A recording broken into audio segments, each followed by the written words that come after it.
Welcome to the Feed Your Soul with Kim podcast. If you're looking to feel better in your life and want to feed your soul, you are in the right place. Here we believe life just doesn't have to be so hard.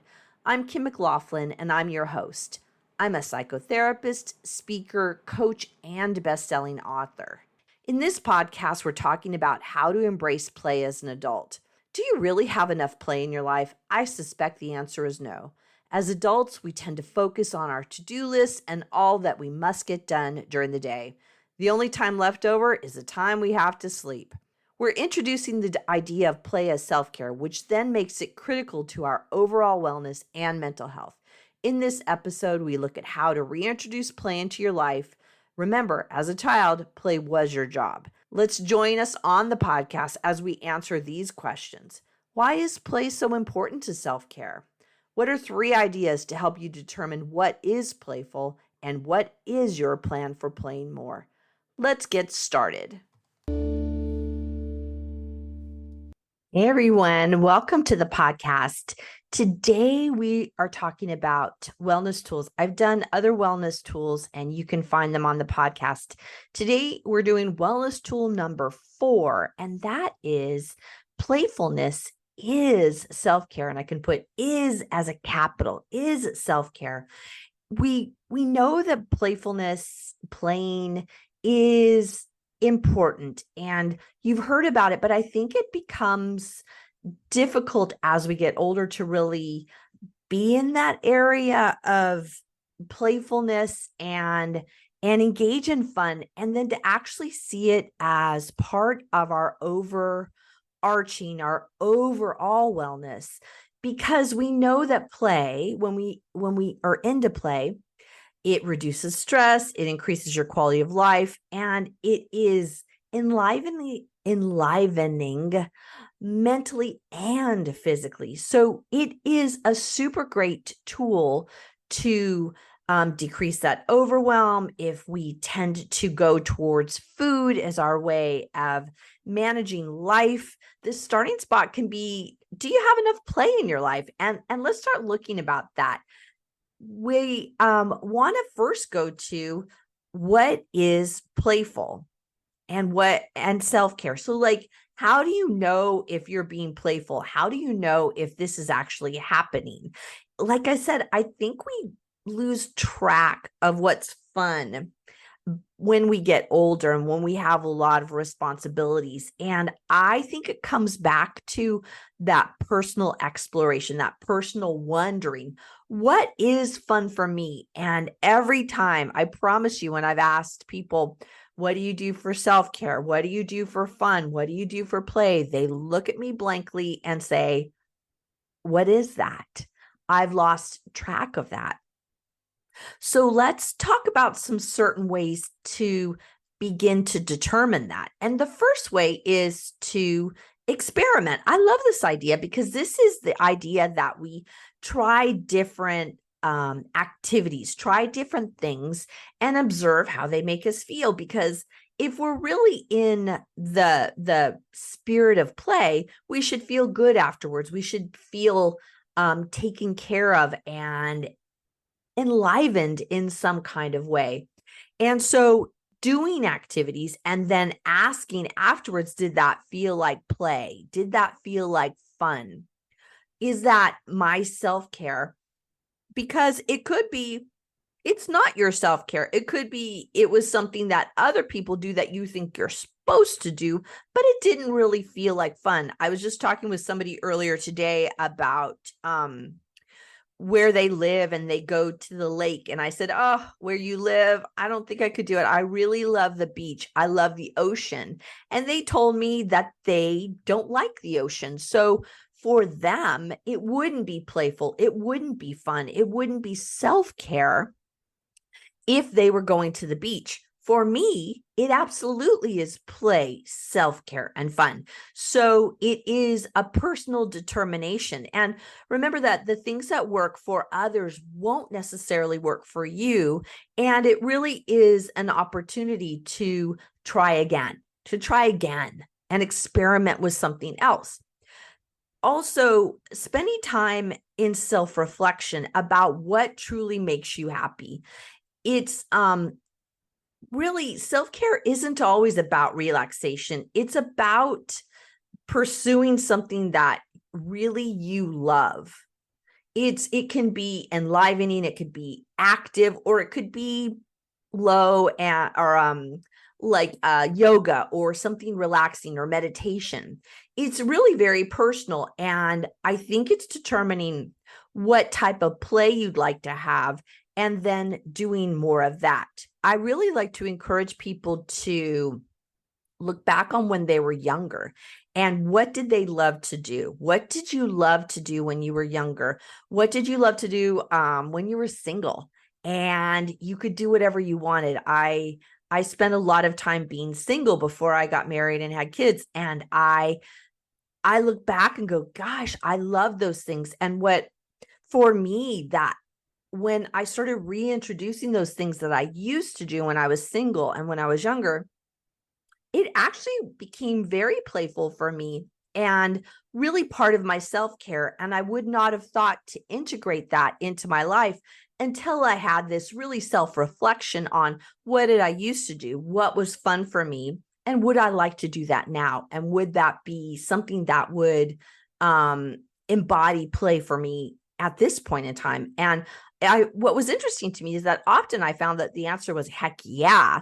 The things that I used to like to do, I still would like to do. So that was really interesting to me to have that kind of self-reflection. Another way to look at play and to wonder about your play is to look at how you'd like to balance play. We just talked earlier about there are some kinds of active kind of play, and then there are some kinds of quiet kinds of play. And what kind of play are you interested in at this point in time? And it's almost to me like you could have a 2-column list of these are my active play ideas, and these are my slower, meditative, kind of introspective ways of play. And that both can exist. Play does not mean that it has to be always active and that you are where you're sweating. I was trying to think of the right word, where you're sweating. Like you don't have to be sweating to have play. So it could be that you're interested at this point, if you're trying that balance point of play that is more quiet. And so that might be reading a book. It might be yoga. It might be meditation. It might be listening to music. Or it could be that you're interested in some kind of play that is more active. And that could be swimming. That could be walking. That could be playing a game. There's also the balance of that kind of introvert, extrovert kind of idea. Do I want something that's more just focused on me by myself, where I'm really refueling myself alone? Or is this where I want to have play and refuel myself and my self-care and be with other people, right? That more extrovert idea. And I actually find that you want to balance the introvert extrovert ideas, to have both of them involved in your play at various times, and also the active and more inactive kind of play, that it makes it where it's really more of a rounded kind of experience of play. And I really want to point out that there's no one size fits all kind of approach to fun and self-care and play. It's really, really personal. And it's that personal journey where it depends on really what's going to make you feel fulfilled, relaxed, recharged, happy. And what I love about what we're talking about today is that this is the opportunity to explore and discover what might make you feel more enlivened and happier through the kind of play that you do. Another thing that comes up for us that I think really makes us stop having play is that we don't think we have time for playful activities because life's awfully busy. I talk to people every day who feel overwhelmed and overloaded, and they don't know that they really can have time for play. And so there's not the encouragement, or they don't find the idea that that would be something that they would want to do. But if we start looking at play as the opportunity for self-care, that is one of the many pieces of our wellness tool. Play is critical, actually critical. And we're going to talk more about that later, why it's so critical. I think of what can we do if you think that you don't have any time to play? The first thing to do is make that list of what you like to do for fun. Because once we start getting a list together, then we have an idea about what we might want to do.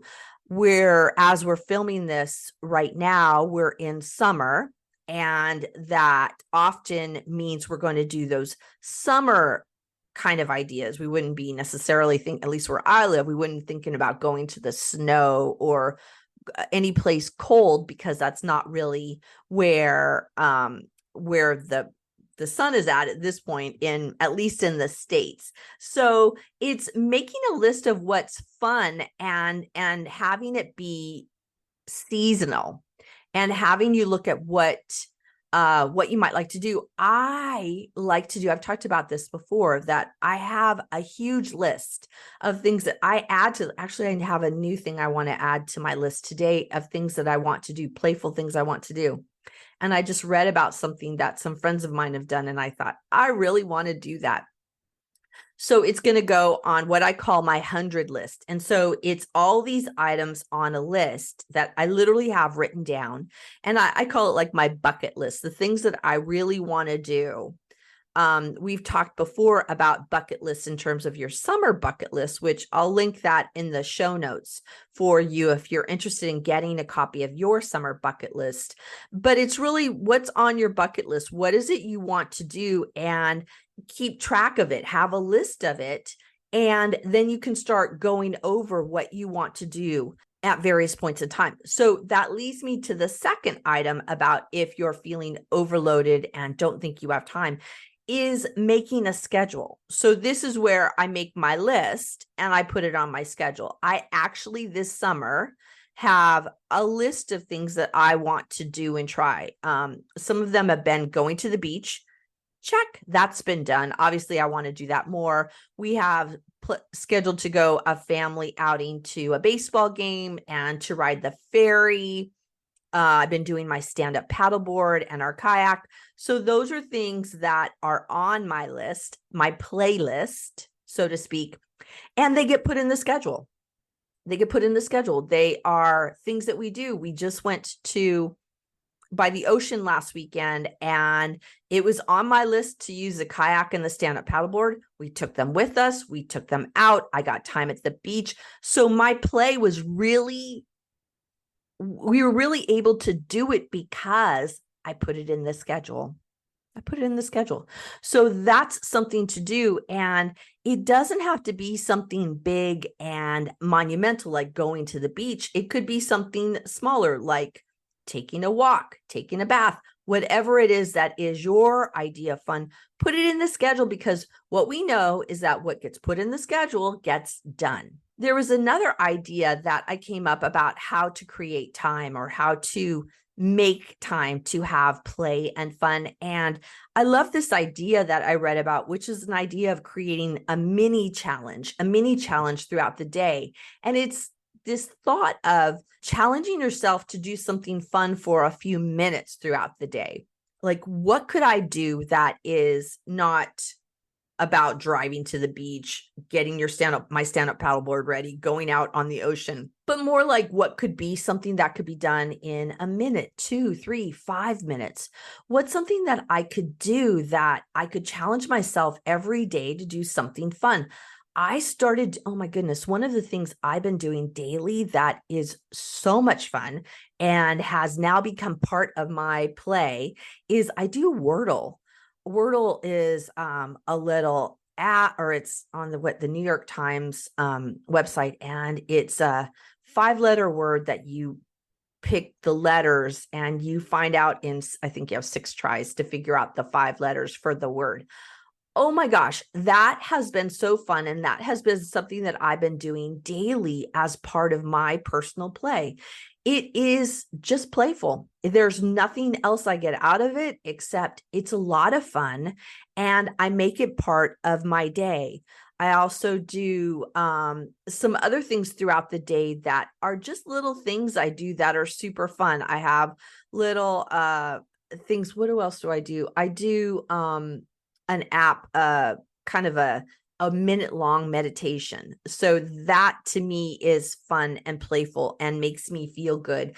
And it goes on the lines of that more relaxing kind of play.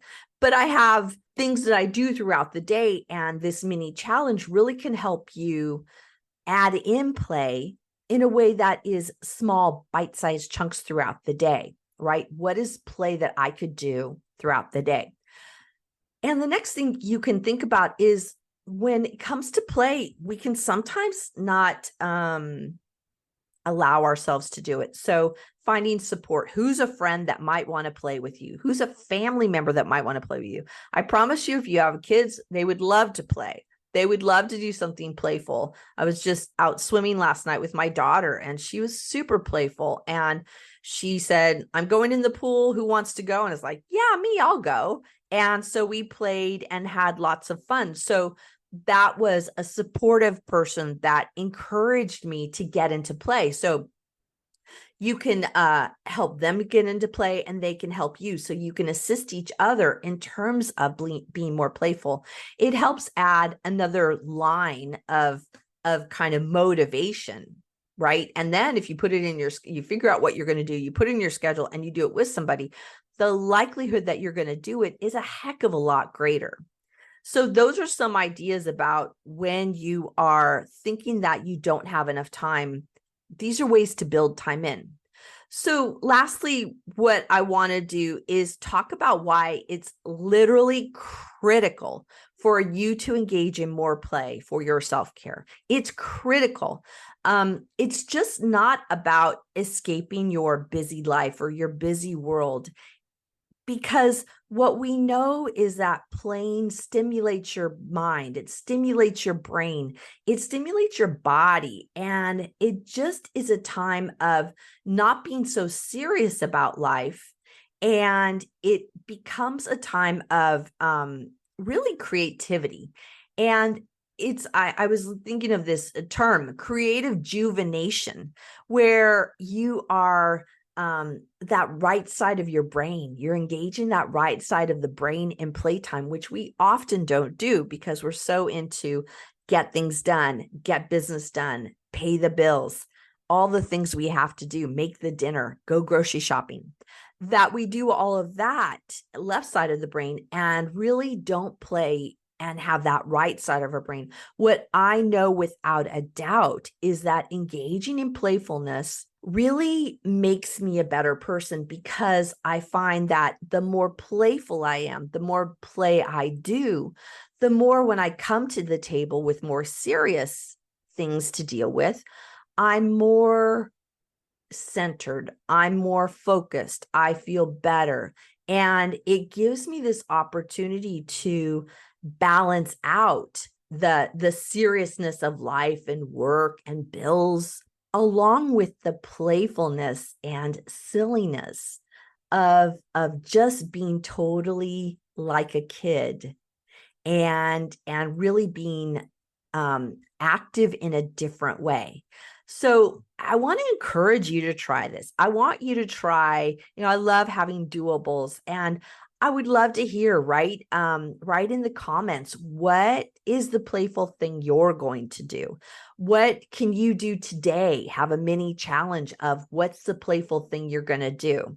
My playful thing is I'm going to go meet with some friends in a little bit. So that is one of my playful things. I've already been to the gym today. So there's playful things that have already been on my list. And yes, for me, going to the gym is playful. I laugh, I get to try new things. It's enlivening in a physical way, and that feels like play to me. So it's super good. So I encourage you to take a step towards more playfulness and to really look at playfulness as a critical part of your wellness your emotional wellness, your mental wellness, and also your self-care. I really would love for you to tell us what you're doing. I love hearing ideas because then it inspires me to try more things. I love having the mirror of watching what other people do and going, that might be fun. I might like to do it. And I'll put it on my list of 100 things that I want to do or would like to do, my bucket list. And then I put it in my calendar. So I am Kim McLaughlin. I'm from Feed Your Soul with Kim podcast. Thank you all for listening, and let's go play, have some fun as our source of self-care. Bye, you guys. Thank you for joining us on the Feed Your Soul with Kim podcast. We love bringing you fresh content to help you feed your soul. We would appreciate it if you would subscribe and leave a comment about our podcast so others can find us. This podcast is not a replacement for mental health counseling. If you are suffering, seek out a qualified mental health provider. You are worth it.